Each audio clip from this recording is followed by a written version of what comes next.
Welcome back to Picture You. As we promised last week, Nicole is going to talk about the biggest obstacles she faced in her playing career. But before we get into that, please help us out by subscribing to our channel and liking and commenting on this video. Be sure to stay tuned until the end when Nicole tells us what she did to overcome the challenge that she continually faced. So, Nicole, what would you say the greatest obstacle throughout your career was? I think one of my biggest obstacles growing up and continuing into my career was pretty much the comparison game. So, kind of going back to when I first started playing softball, the first team I was ever on, first time playing, I think, any sport, the ripe age of 9, I was told that I had zero athletic ability. Um, which, like, granted, I probably didn't, but that's kind of harsh to tell a 9-year-old who's never played anything before. You were a little uncoordinated. Yeah, which I still am, but like still made it though, so it's okay. And on top of that, a couple years later, like once I kept playing, I've always been tall. Was always like the tallest person, tallest kid. And so I used to play other positions. So I used to catch, I used to play shortstop, third, and I was told that I was too tall to play shortstop because I couldn't reach the ground to field a ground ball. So not only did I have people from the start telling me that I wasn't athletic enough, I had, coaches coming after my height, which is something that I can't even control. So how am I supposed to, shorten myself to his height? Like, no, anyways. So I never really took these that personally or as an obstacle. I didn't really see the full picture, but it probably affected me subconsciously. And probably had a factor in, me comparing myself to other people.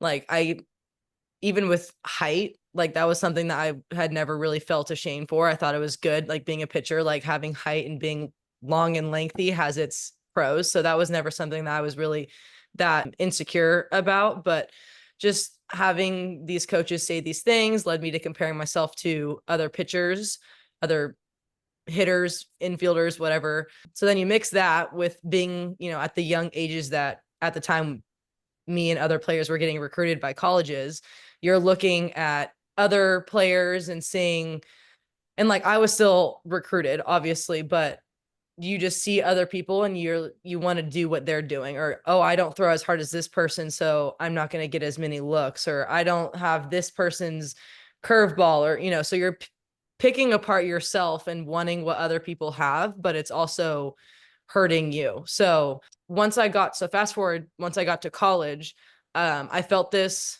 probably a little bit more heavily because coming in as a freshman, you realize you're playing and pitching against 18 to 22-year-olds, and some of them have been in college for 4 years with 4 years of experience under their belt. And I'm coming in feeling like I have to be performing like a 22-year-old when I'm 18.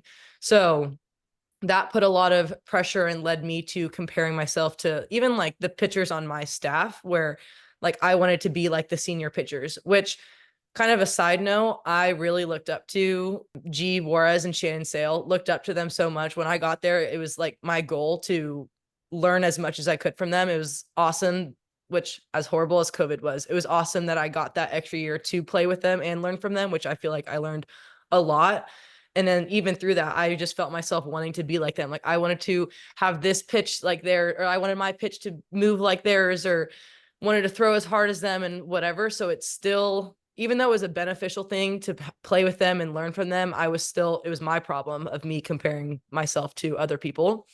So that was probably one of the bigger struggles. And I'm sure plenty of kids experience this or feel this kind of way, which is unfortunate, but it does happen. Yeah, so that's something I hear from a lot of my students really consistently. They'll compare themselves to other pitchers in their league or other pitchers on their team, and they feel like they're behind because they don't have what these other pitchers have, even though they have their own strengths and success. So it is extremely common, unfortunately. So what did you end up doing to overcome this, and how did you learn how to overcome it? Yeah. So at Oklahoma, that's where, kind of I learned and it started making sense that we all have something different to bring to the table. including myself. You know, I have my strengths and weaknesses, and everyone on the staff has their own strengths and weaknesses, but we complement each other really well. So if you have a full staff of pitchers that all throw the same thing, you're not going to win. Once someone starts hitting you and you have all the same things, hitters are going to get to know you and you're going to get hit. You're going to get lit up, your whole staff. So that's just the beauty of, you know, having a diverse staff, and obviously every pitcher is different. So learning to maximize on my strengths and be proud of those. And, you know, if my weaknesses are higher than my strengths that day, then that's great. Then my teammate can come in and pick me up and vice versa. So I think that's what's so awesome just about softball, but like pitching in general, is that there's not really that many pitchers that are that similar. So like I said, it kind of makes us better teammates because, like I said, your strengths and weaknesses, you complement each other, and it makes a very strong staff. So that's kind of how I got over it kind of quickly. I'd say, you know, it might have kept leaking in, but once I figured that out, I was like, oh, okay, like this isn't something that I need to add. I already have all this other stress in my life. I don't need to be adding this too when it's not even that big of a deal. So yeah. Was there a particular moment you remember where this kind of like clicked with you, or was it kind of a gradual realization that you came to? I think it was more gradual. There might have been one day where I was wondering why I was like, I'm a very reflective and person, and I like to think a lot. So I just sat in my thoughts and I'm wondering why I'm feeling like this and why do I feel like I have to be something that I'm not. And then it kind of clicked where it's like, I have things that I'm good at too. It's not like I suck. I'm here for a reason. And, you know, I've had conversations with Coach Rocha, and, you know, she's always, you know, affirming the staff, like, you're meant to be here. You're here for a reason. We all play our part. We all have our role, and you guys are good at different things, which makes us great. So I feel like that played a part in it. So yeah, to answer your question, I feel like it was more gradual, but that one reflective, like, why am I doing this to myself? This isn't helping me or the team. Why am I like, this is very self-destructive to be thinking like that. So quicker you Yeah. can get over it, and the earlier age you can get over it, definitely recommend. Yes, definitely. So I guess there you have it. We always want to celebrate our own strengths as well as our peers and our teammates' strengths. We don't want to be the same because that's not good for the team. You don't need to fit into a mold. There are countless ways to be successful on the field and in the circle.